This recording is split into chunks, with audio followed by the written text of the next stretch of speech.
This is your chance to vote for this podcast in the Australian Podcast Awards in the category of Listener's Choice, with entries closing on 7 November. Go to www.australianpodcastawards.com, click on the Listener's Choice Vote tab on the top right, then type in Homeopathy Hangout in the search box and my podcast will pop up. Then type in your name and email to vote. Very important, you will receive a confirmation email and the vote will not count until you've clicked on the confirmation link in the email. Easy peasy, lemon squeezy. Let's get the Homeopathy Hangout podcast on the map and get more people asking about what this homeo thingamajiggy is all about. Thanks. Hello, Eugenie here. Today we speak with Leiah Golden.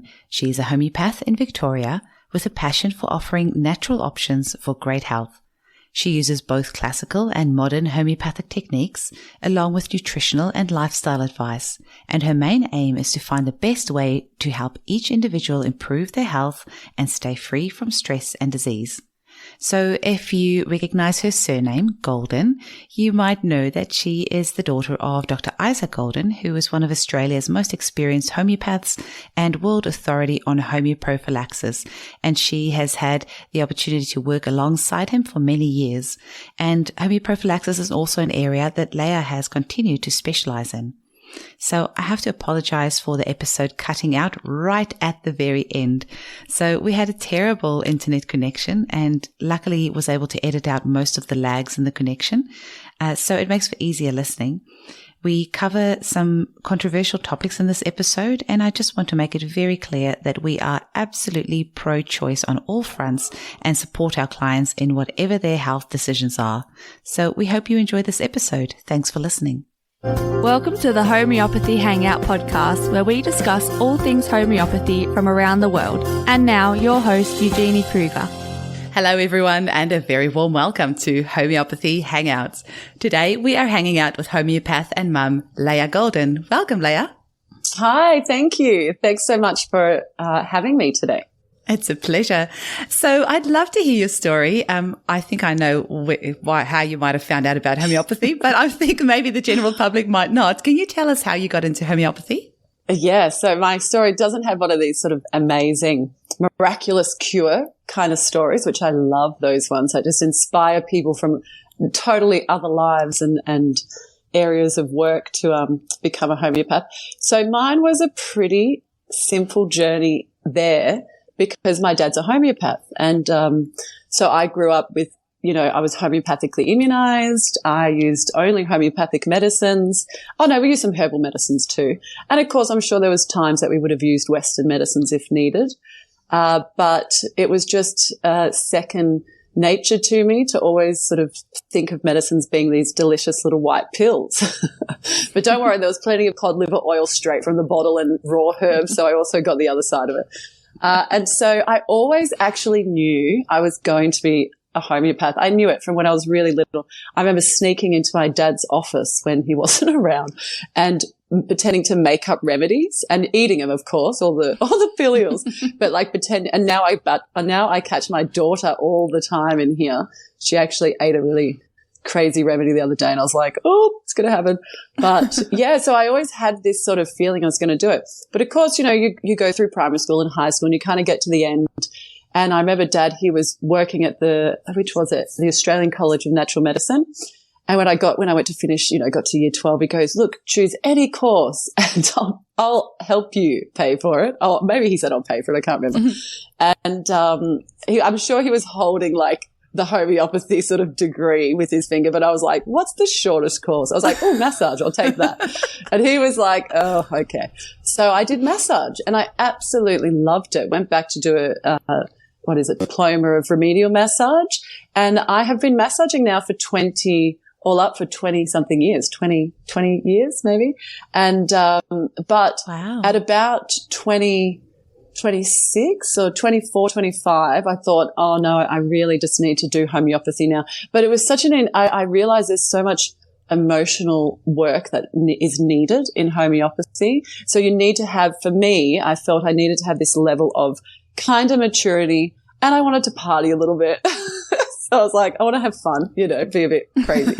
And I felt like I couldn't do that if I had to be serious like my dad, if that's what a homeopath takes. So it wasn't until I think I started my degree at about 26. And I actually was being a little bit rebellious, and I was like, no, I'm actually going to do naturopathy because, that's so much cooler. And I'm sure my stepmom at the time, Anita, would have loved that because she's an amazing naturopath. And so I started my first year of uni in the naturopathic degree, and it just went right over my head. I was like, what are these herbs? And what's all these supplements? So by the second year, I went straight into homeopathy, and it just was so simple and so easy, made so much sense.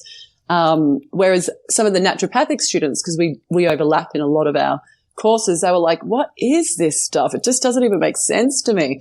Whereas I found, talking about vital force and law of similars and law of minimum dose, it just was like, oh yeah, of course. That's just makes so much sense.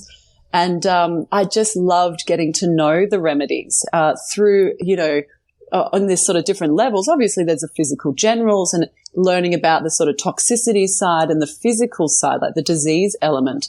But when I got to learn about the mental, emotional picture, it's just I love it. I can't get enough of it. I still at night read about the mental, emotional pictures and stuff of these different remedies. Mm-hmm. So yes, and now I've been practicing homeopathy. I guess I ran Dad's clinic. I guess all up for 10 years while I was studying, and then when we came out of clinic. But in the last 2 years, I ventured off because I had 2 little babies, and hoping to add one more to the mix eventually. And so I moved to my sort of only 5 minutes from my house. And as you know, when you have small children, 5-minute drive compared to a 25-minute drive is a long time. Mm-hmm. So now, so Dad and I, we still obviously work together all the time and always in contact. But, it's been interesting. I've learned a lot.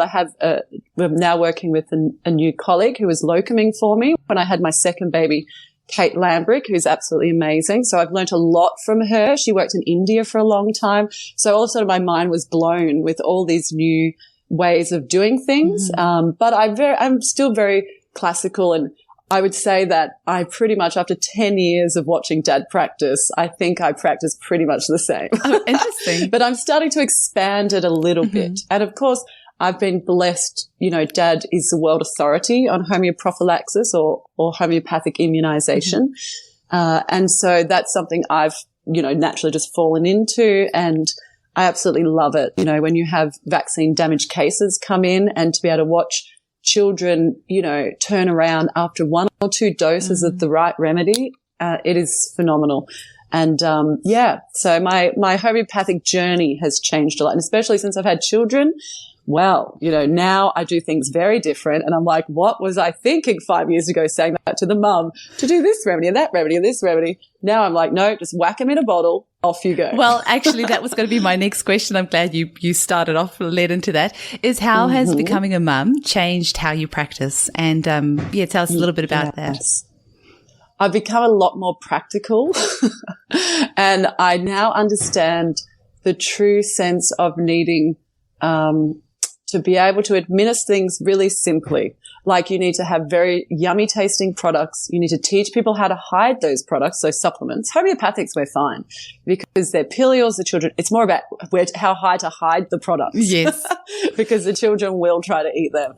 But certainly it's just giving me this understanding of, the reality of parenting and being really sleep deprived and needing to explain things very simply, and always writing down notes in very simple terms, because you're so busy and children are screaming and crying and unwell, and you're thinking, oh gosh, what did she say? And oh, what was that remedy? And so yes, I definitely get it. So that's been one part, is I've certainly just simplified things, because that's where I'm at. Things need to be explained to me when I haven't slept for a couple of nights because I've got a sick kitty, and I don't use I've never had to use Panadol, so my children have to suck it up a little bit. Obviously the homeopathics are great, they do help, but they probably feel they're teething a little more than some other children may. So I think that definitely is. And then I've been able to test so many great things on my kids. Hopefully they won't see this in the future and be like, what? But I've been able to trial a lot of things that I'd never thought I would knew. And that has led me into the world of blending. So when I say blending, I mean mixing or making, say, complexes. So complexes is when you mix. A simplex is just one remedy. We always hope it's the simillimum, the, holy grail of homeopathics. But complexes is when you're mixing 2 or 3 or 4 or 5, even 7, that sounds like a lot, but even 7 remedies into the one bottle. So normally when I'm doing that, I'll do it in liquids, but I never, I was trained, it's very classically trained. So, about that very Hahnemannian way of using a lot of polycrest and really using that simplex one at a time. And my dad still very much is this way. And a lot of homeopaths, I still am in some, certainly in chronic cases I am. But now, since I've had kiddies and I've had, one had hand, foot and mouth, I've had, my little one got croup the other day. And oh yeah, I am throwing remedies in that bottle and they're working. Absolutely. So that's really blown my classical mind a little bit, because I was really in that line of try to always get that one remedy. But when you've got a kiddie and you're in the bathroom with the steam on at 2 a.m. and they're not breathing well. The other day, my son came up with a bit of croup. Now I had croup growing up, and I have to say, Dad just gave me Aconite 200 and it worked. It really, he didn't use a complex. But for me, when it was my child, I just shit myself. And I said, I put Aconite 200, Hepsolve 200, Spongia and Penicillin 6X. And I whacked them all in a bottle, gave it a really good succuss. And I was giving that to my son every 5 minutes. And I wasn't counting. I was pulling up a dropper and squirting that in. And I think by the second dose, his breathing calmed right down. He was no longer having that stridor or that trouble breathing. And by the third dose, he had fallen asleep in my arms. And it was just, now I am the blend queen. I have a blend for everything. And I absolutely love it. So I still always sell a kit, like with your normal remedies, but now I put a little empty bottle in with my kits. Or just with any clients, even without a kit, but I put an empty bottle. I say, take this empty bottle. Because when my clients text me at like strange times, text me, that's all. I say, don't bother calling. You'll never get a call back. But when they text me to say, I've got 1, 2, 3, now I can actually say, use 1, 2, 3, blend it all up. So yes, I am loving, this year has been my year of blends. I love it. And I think that's why been a lot of fun. Why us homeopaths can be such a wacky bunch, because we all prescribe so differently. And I do think that part of the success is like having that connection with a homeopath, but also I feel like homeopathy is endless. It feels like there's so many different ways of prescribing. There's 8,000 different remedies. Like I don't feel we can ever box ourselves. Like we have to stay open-minded and try different things. And at the end of the day, if the blends are working, it's working. Your child had croup, now he doesn't. The proof is in the pudding. And whether that's a single remedy or a blend, your child is happy and healthy, and that's all that matters. What sort of other blends have you found really useful? So my main blends that I've got, now I've got a little book of blends. I made the girls, I have 2 beautiful receptionists, Amanda and Casey, who are doing all my typing and making things look pretty and nice while I'm throwing them scribbled bits of paper.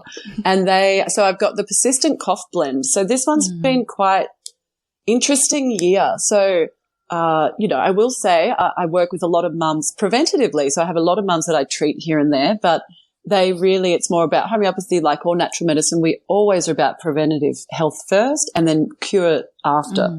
And so I usually don't have these kind of coughs that hold on so long. So obviously I live in Melbourne, very cold, very wet, a lot of respiratory stuff in winter. And I usually only need a couple of, remedies here and there, a bit of Drosera maybe, some Hepsolve is always a big one down here. But this particular one that came up, and it was actually before winter this year that it came up. It was just, it was coming back. It was just that constant, dry cough that would go for weeks. It went into months. You would think it's like a whooping cough, but it wasn't. A few patients got their kiddies tested. It wasn't whooping cough. And it wasn't COVID. Don't worry. I had seen a few COVID cases, but they certainly weren't that full on actually. But yes, it just hung around. And so I made this great blend. I almost like hate saying what's in it because there's so much in it. I feel like, oh, I'm so embarrassed. But I will say, and I do tailor them a little bit. I do tailor them. And Dad always picks on me. He's very classically trained. He was calling me a Frenchie the other day, a French homeopath, because they love their complexes. And I'm not like the French. I do not use low potencies. I love high potencies. I am not scared to use 200s, 1Ms. Like I will, for acutes, I don't mind. Maybe I'll just say what's in this one. So I put in Hepsolf, aconite, pulsatilla, penicillin 6X, and then I actually put in basilinum in a 1M. So basilinum is it's a great remedy, very deep acting type remedy. It's a no-so, so a remedy made from diseases. And it is one that has been used for sort of that chronic cough when it's sort of really holding in there. So that was a really good blend. And of course, I've been adding in my favorite remedy, which is actually a homeopathic remedy called Notikel, and it's a homeopathic potency of penicillin in a 6X. And I have been adding this to a few blends actually because I've just been needing it this year. So yes, the persistent cough blend has definitely been a hit.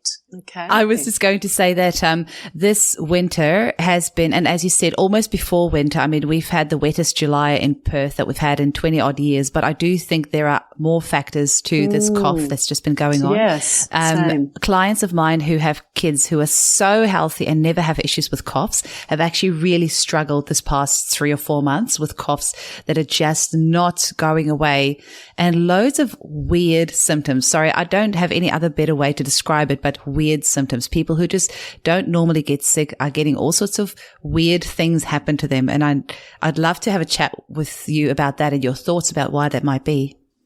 Oh, yes. I feel like we're all thinking a similar thing. So, yes, I would happily, it's good to talk about hot topics. We all love having great blends and knowing all these great tips and things. And I'd happily share, different blends that I've had success with anyone if they ever wanted to know. But yes, this last few months, it's been a bit of a strange time. The amount of symptoms that we're seeing from menstrual stuff, which has just been through the roof, to kids stuff as well. These coughs, like you said, exactly the same down here. And it's all been in this kind of group time. I think the stress of lockdowns and just COVID in general and politics has really affected children collectively. They're a lot more dynamic. Their vital force is a lot stronger. It's not as suppressed as adults, they haven't had years of suppression through different means. And so I think they're picking up, getting a lot more children having night terrors and stuff. So I think there is that collective side, but I will have to tread lightly on this topic because it is one that we have to be careful about not ever trying to sway someone's decision making when it comes to vaccination, homeopathic immunization. I'm very pro-choice, with everything, but being, working with Dad for so long and specializing in immunization for so long, I also do pre and post vaccination and vaccination support. So for little children, particularly for this current vaccine that's out, we're doing some great protocols for people who are getting the vaccine but wanting support. But alongside that, one of the biggest things I'm seeing in the clinic is this spike protein transmission. Now, I will say, a lot of people are saying this doesn't happen. A lot of people are saying it is. We're not meant to use the term shedding, truly, because shedding is a term coined for live virus vaccines that shed. And that is very common knowledge. No one will deny that anything with a live virus can shed. Well, even when you're sick, you shed. So the body needs to clear viral matter or bacterial matter. It comes out of your breath. It comes out of your pores, through your elimination channels. So there's no denying that there is this element of saliva, this element of shedding, although you hope you're not getting too many other people's saliva. There's this element of shedding. With this vaccine, what we've noticed, we all know it's a different new technology it's not that new, but it's new to humans, this technology. And there is this element of what we're calling transmission. And we do know that this technology now uses this sort of spike protein technology. And it seems to be that it's this spike protein that is transmitting from recently vaccinated people to all people, not just non-vaccinated, but also vaccinated people, just transmitting to the world. And I would say it's a tricky one to be able to tell if it's something that happens for a day, for a week, for 2 weeks. The one thing I am saying is, regardless of when someone had a vaccine, if they're still a bit unwell, and it's very normal to become a bit unsettled, we see it in children after a vaccine, but certainly this vaccine, some people, like all vaccines, like the flu vaccine, some people can be reactive to it. So if someone is still unwell a few weeks later, so I mean still tired, still got a numb arm, still feeling a bit, fatigued or a bit nauseous, you have to assume their body is actually still producing that spike protein and having that immune response. Therefore, they would still be transmitting it, and the body would still be trying to eliminate it, the excess of the toxins. So, yes, unfortunately, I had a very unusual, and I hope none of my clients are listening, because I love you. I'll continue to massage you, but I'm still doing a little bit of massage. And about 3-4 months ago, when the AstraZeneca first came out, I had 2 clients in one day that had both had a massage, that I both massaged, and they'd recently had the vaccine. And so I massaged them, and very shortly after, I had a very intense flooding. And women, mums, we all know what this feels like. I had a very intense, heavy period. It was about a week early, and I get a lot of we have an amazing acupuncturist at our clinic, so I get a lot of acupuncture. My periods are very regular. When you do acupuncture, you have very regular periods. It happened within sort of a day or two of these 2 massages of clients who were still quite unwell. So they were still very tired and very unwell from the AstraZeneca vaccine. And within 2 days, I had the most intense cramping pain, so bad that I thought I was having an ectopic pregnancy. And I went to the doctors. Now, I don't go to doctors very often because I'm a homeopath and everyone I know is something and throws herbs and things at me. But this was so intense that I actually thought I was having an ectopic pregnancy. Went there, they said everything was fine. So here I am, kind of in denial, because I'd already heard this overseas and in other countries which had had the rollout earlier about women having miscarriages and having really bad, women in menopause getting their periods back. And there is still this science within me that I like to see it, to believe it. And I thought also, surely I'm not that sensitive. I'm very robust. I've got a good vital force. But sensitivity doesn't always mean you're not going to get something. In fact, a good, strong vital force means you're probably going to react to it quicker than someone who's got a more suppressed vital force. Not trying to show off about my vital force, of course. So I had a really intense reaction, and for about 4 or 5 days, constant cramping. Went to the doctors. They said, no, there's nothing wrong. I was always like, oh, damn, I wasn't pregnant. When you're trying for a baby, you're like, every day you're like, I better be pregnant. Finally called up my dad, and no one wants to tell their dad about their menstrual cycle. But I was like, Dad, is this real? Is this spike protein transmission? Is this real? Could people have such a strong reaction? Told him about my response, and he said yes. And I was like, oh shit, I should have asked you a week ago. But I was trying CPR. I was trying all these different ones to help with the cramping and the pain. Nothing was working. Finally, he told me about the Buthus australis, so a homeopathic potency of scorpion. So I think it is derived from the toxins, if I'm correct. Mm-hmm. And of course, we know with homeopathy, so many of our best remedies are made from poisons and heavy metals and diseases. Some of our strongest remedies come from very unusual sources. And so I took a dose. So I drove up, because Dad doesn't live far from me, drove up to his house and took a dose. And within 10 minutes, the pain subsided. And I didn't need a dose for the rest of that day. And then I had another dose the next day. And within a little while, it was all clear. And I just couldn't believe it. Within 2 days, everything was back to normal. Now, unfortunately, I continue to massage a little bit, and I was taking the Buthus after, and there's another remedy that I was taking preventative, sort of virus immunization of sorts. So what we call a homeoprophylaxis remedy or a homeopathic immunization to help sort of just boost my vital force to viruses, and in particular, one that would almost have that similar symptom picture to what the spike protein does. So I was taking that preventatively, lots of supplements, but I was still massaging a couple of people here and there that had just had the jab. And because I didn't want to discriminate against my clients. Unfortunately, it meant that my cycle has been irregular for the last almost 4 months. Because of that, I believe, because this cycle, we've been in lockdown for over a month, so I haven't massaged in a month, and it was the first time my cycle was regular. So as much as I, don't want people who are getting the vaccine to feel like, oh God, now I'm going to, spike protein everyone.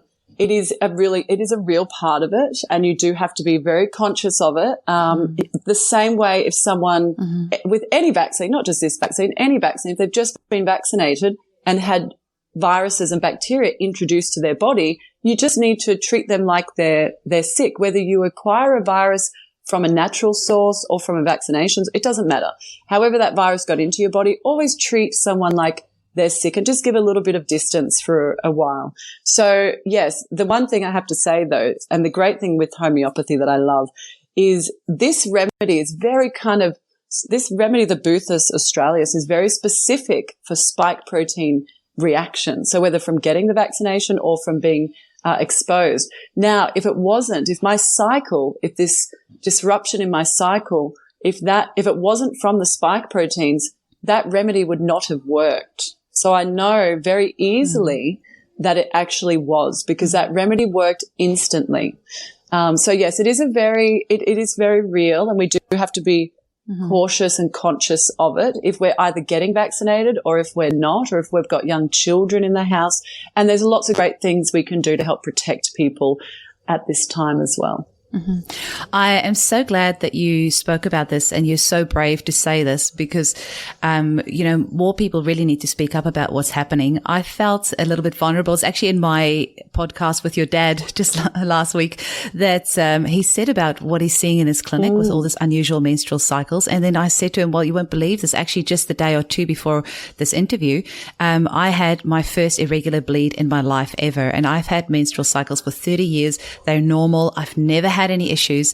And then I have had some clients in the clinic who have recently had the vaccine, and my period was 11 days early. And it was, I'm not going to get graphic on the podcast, obviously, because it's a very personal thing, but it went on for much longer than usual. The flow, the color, the consistency, I have never had in 30 years of having my period.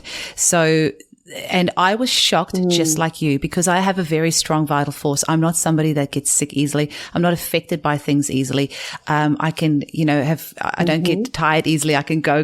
I am just one of those people that is just like a workhorse, and I can keep going and I don't get sick. So I always like to think I don't easily get affected by things around me. So I was in denial, number one, when this happened, because I had been hearing about these irregular periods, that's happening from the spike protein transmission.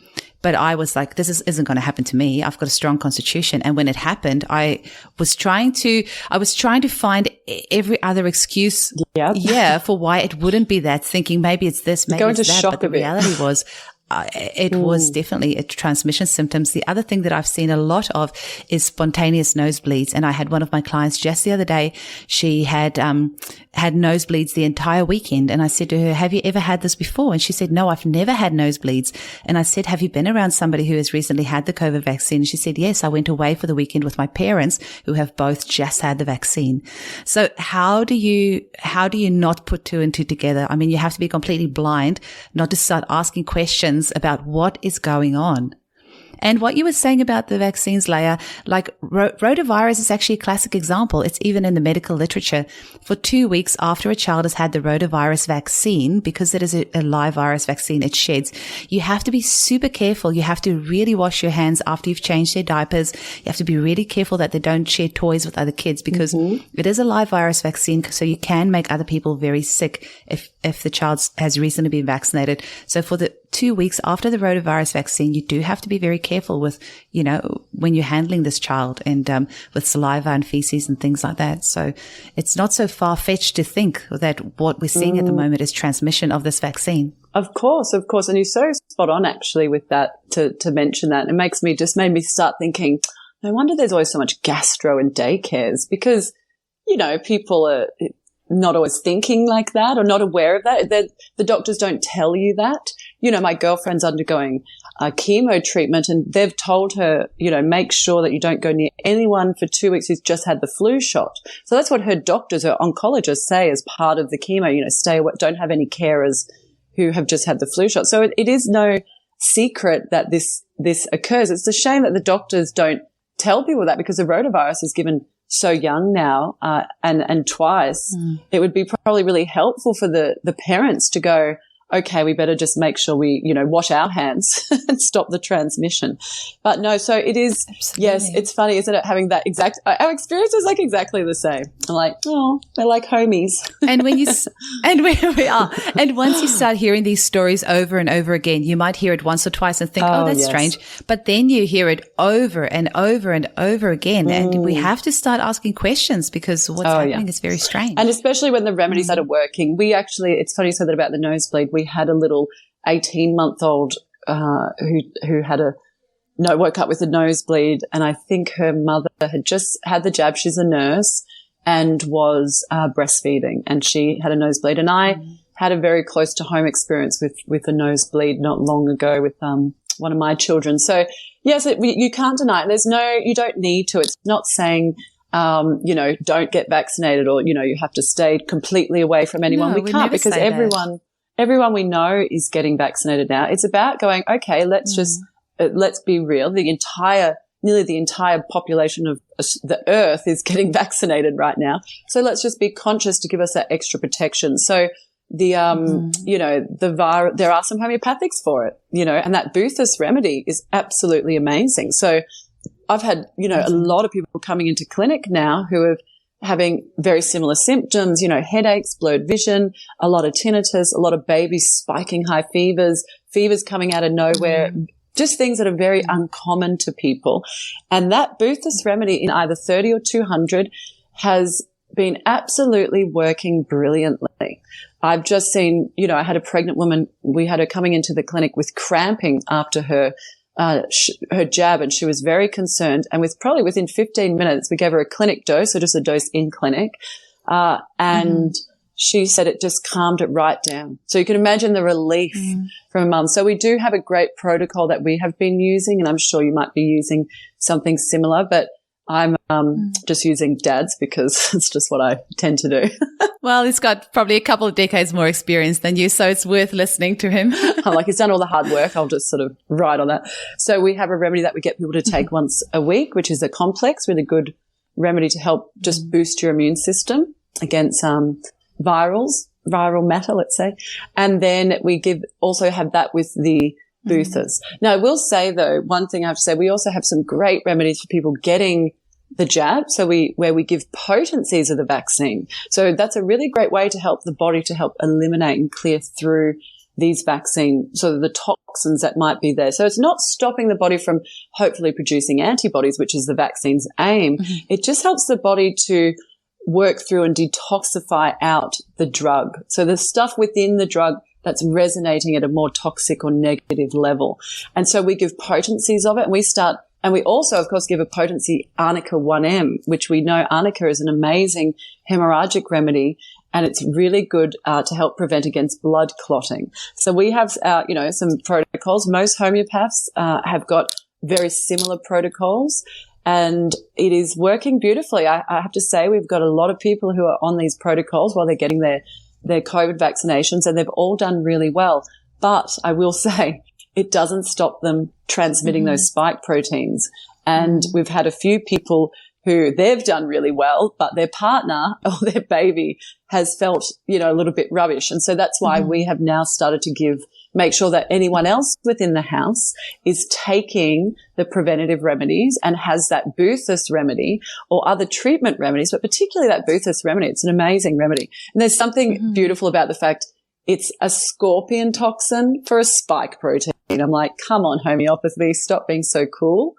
So that is, so it's worth just saying this is real, this is happening. Let's just cover everyone. Let's cover the people getting vaccinated and help them work through that beautifully. And let's cover people not getting vaccinated. And even after people have had both jabs, I'm finding that when their work colleagues or they're getting overexposed to someone who's recently been vaccinated, it's flaring up these spike proteins again, and they're having these symptoms. So even though I say, even if you're vaccinated, I'm still recommending people take that homeopathic immunization or that, that protection remedy to help them after they've had both jabs. Absolutely. So I actually saw in the New Zealand Herald yesterday or the day before, there is a lady who has just had 2 doses of the vaccine and she ended up dying of COVID. So, even if you've had the vaccine, it's definitely worth seeing a homeopath to have a consultation, to just have all that support on all levels.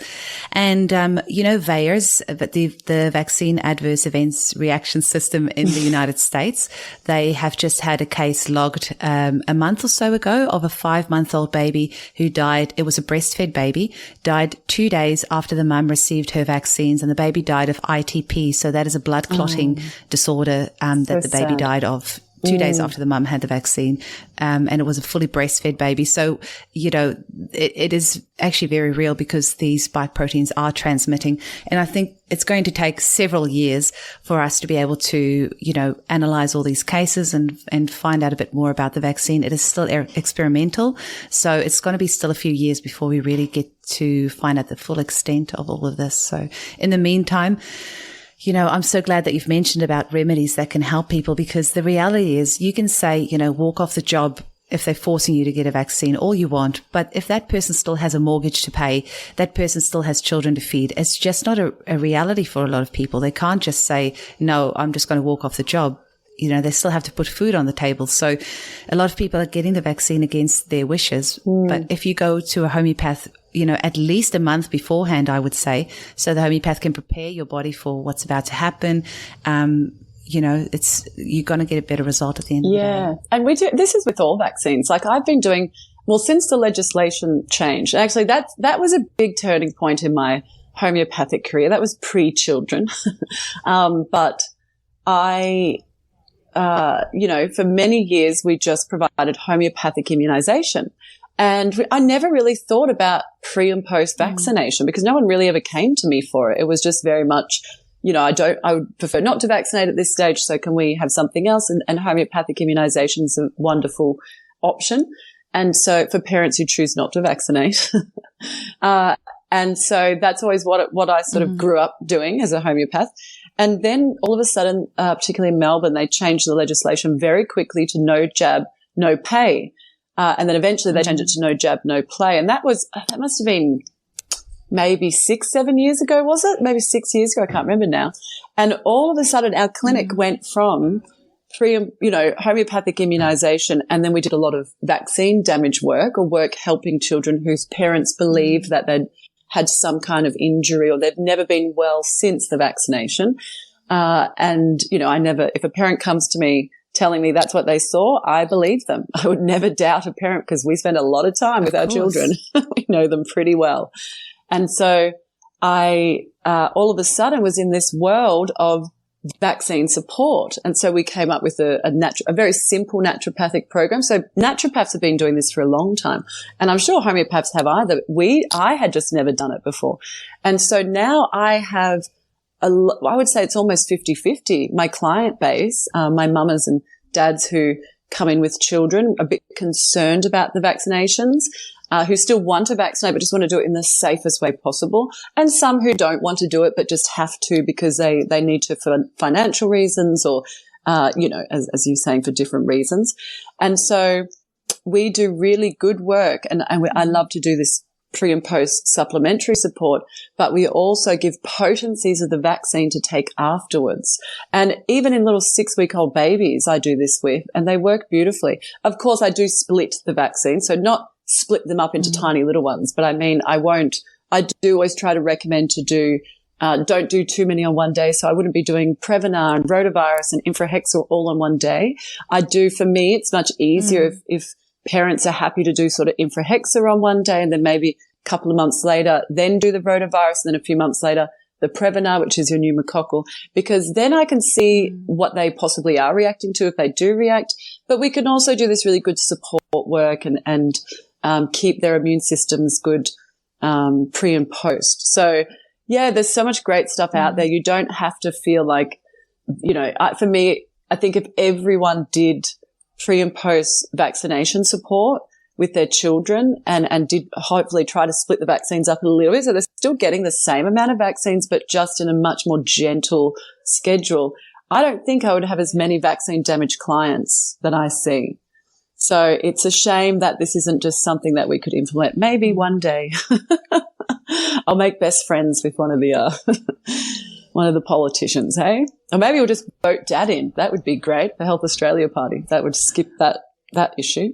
Oh, can you imagine a world where your dad's Prime Minister? That would be amazing. Yes, so always an interesting topic. You could go on and on about immunisation topics in general. They're a little taboo, but important that people do speak out, I think, a little bit about them and about their experiences and feel like they've been heard and not feel like they've just been shut down, because, it really is it really is. People, when they're talking about it, I'm getting a lot of people who are coming in who are having quite adverse reactions to the COVID jab, are saying they're going to their doctors and they're going to hospital and getting admitted, and they're saying, oh, I've just had the jab, would it be that? And they're saying no to them.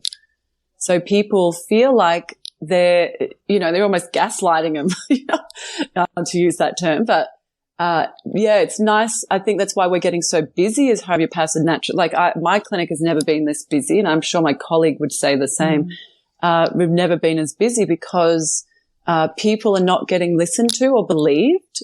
Even people who are very much, Western focused and very pro-vaccination and want to get their jab, when they're having reactions, the doctors are turning them away. And so I hope not all doctors are, but I have to say a lot of them are ending up at my clinic. So I think it's nice for people to be listened and heard.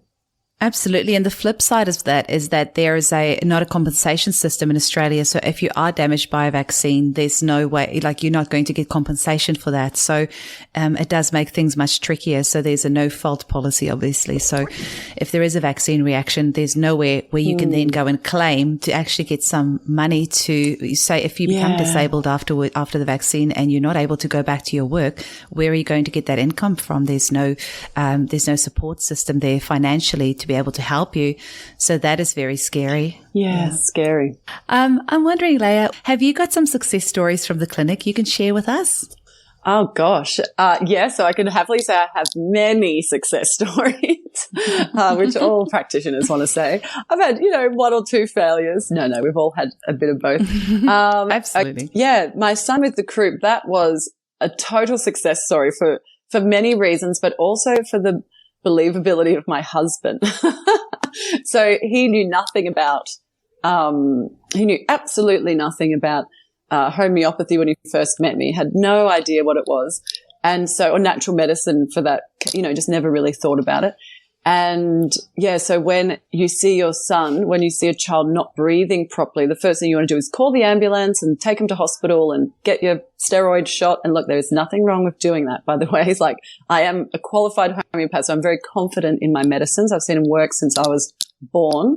But yes, to see his eyes, how surprised he was to see how quick this remedy calmed him down, because he had the phone. It was like, do I call them? And I was like, step out of the bathroom. You're actually stressing everybody out. You need to leave. But he couldn't believe how quickly it worked. So that was definitely a homegrown success.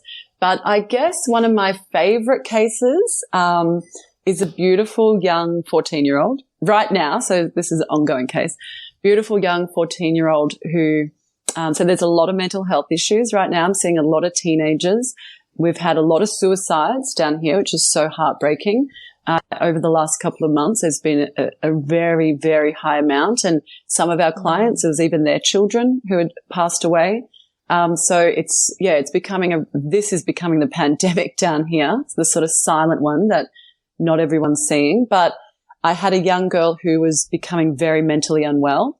And, you know, with lockdowns going, she hadn't been at school for months and starting to talk about suicide and just really withdrawing. And so her parents, you know, they've tried some medications, wasn't quite working, and taking her to a psychologist, which just, you know, she was just getting progressively worse. And so I just said, you know, let's bring her in, let's have a talk. Despite the laws, I saw her face to face. Sorry, Dan Andrews, had to do that one. And so, because it's important that you make that connection with your clients, especially young clients, they need to be able to really sit there and feel comfortable and trust you. And I remember her walking in and she had her hair over her face, beautiful young 14-year-old, hair totally over her face, black hair, cool black, like dog collar chain, really like goth. You know? I kind of thought, oh, she's so stylish for her age. But really quiet, didn't say a word. You know, I sort of kicked her dad out and said, all right, out you go, Dad, let us just have a girl-to-girl chat. By the time she finished, her hair was flicked back and she was talking and you know, really expressive. Gave her some really simple remedies. You know, Nat Mur really fit the case, which we know is a very withdrawn kind of remedy. So Nat Mur fit the case beautifully. And then I gave her a flower essence blend because I love bush flower essence. I think they're absolutely brilliant. Use them a lot in my clinic. And so I gave her a flower essence blend to be taking daily, and I gave her the Nat Mur to be taking weekly. And I said, I want you to email me, you know, getting a young person to email. So she actually did. She sent me an email saying she's dreaming, she's feeling better. And then I saw her for a follow-up and she said she's feeling much better. And she had dyed her hair red and she was cut her hair and she was wearing brighter clothes, still really funky and fashionable, but just her whole demeanor looked different. She looked happy. And when I said to her, you know, I kicked her dad out again because I was like, let's just talk, the two of us, girl to girl. And she said she just feels happier. She goes, I just feel happier. Now, she is still she's medicated, so she's on antidepressants as well because we don't mess around with suicide. You know, I never tried to tell people not to take their medications if they need them. But she actually told me she feels happier. And I bumped into her mum in the supermarket, you know, love country towns, small country town. Bumped into her mum in the supermarket and she said, oh my God, Leiah, she's coming up and hugging me and telling me she loves me. And I looked at my husband, I was like, what is happening right now? And she's drawing and she's painting and the remedy just lifted this dark cloud off her. So even though she was taking the medication, so, you know, the antidepressants and so on, they still weren't making her happy. They still weren't working in a sense. So now together, that combination of the homeopathics, the daily flower essence, giving that, you know, beautiful energy and adding that to her vital force, it's really unlocked something. And we know Nat Mur is such not a remedy I give to that many children, you know, but she needed that Nat Mur. She was in a very dark place. And just to hear a little 14-year-old say they're so happy and to see the physical transformation from this black hair covering her face to this like cool, short red, bright red cropped hairdo with her face, gorgeous eyes out there for the world to see. It was so good. It just makes my heart happy. Very happy to be a homeopath when you have days like that.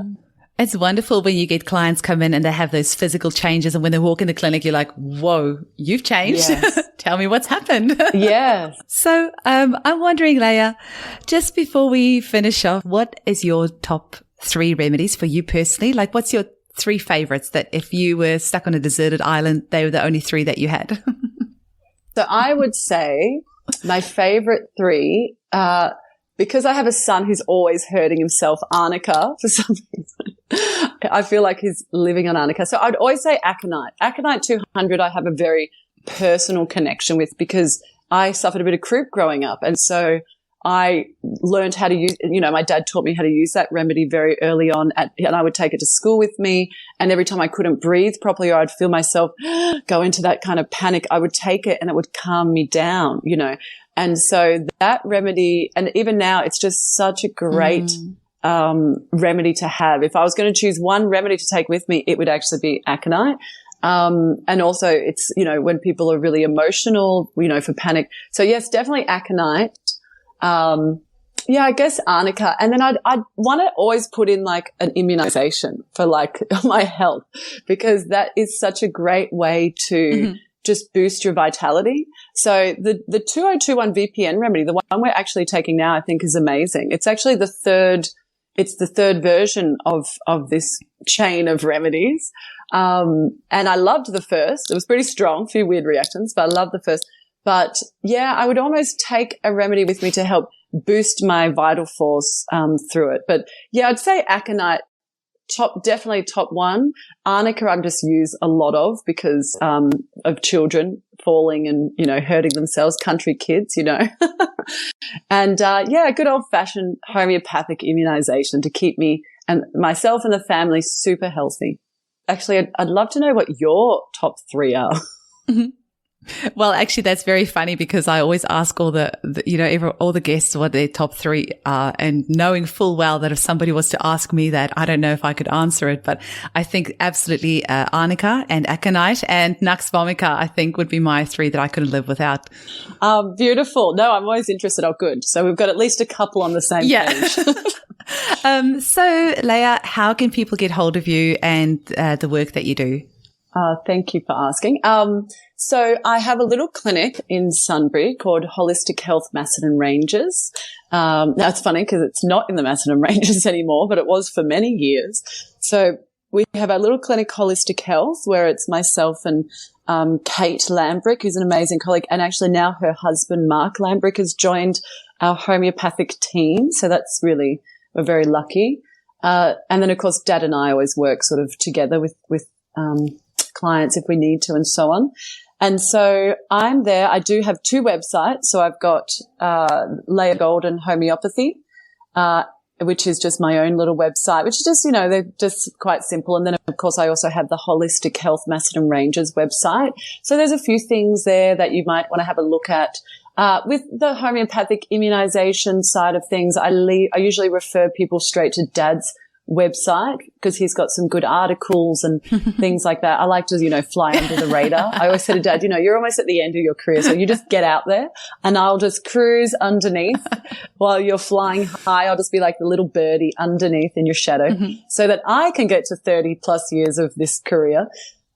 So I do refer to his website for any homeopathic immunization stuff, which is really good. So my email, and you'll be able to get my email from those websites, the Leiah Golden .com or the info at holistic health or whmr.com.au. And so at this stage of the interview, it seems the internet fairies, or I should say internet gremlins, were not playing along anymore, and Leiah and I got cut off. So we actually had a terrible connection for this interview. We had a very terrible lag, and hopefully you won't pick that up due to the editing, but it was very hard for us at several stages to hear each other. We got cut out a few times. Leiah was so patient, and she kept redialing back in, and we kept on reconnecting, but we just could not get our connection back up after this. So Leiah, I just want to say thank you so much for your time. We'll link all your info in the show notes, and we appreciate all that you're sharing with us in this very tricky time that we're all going through. So thanks again.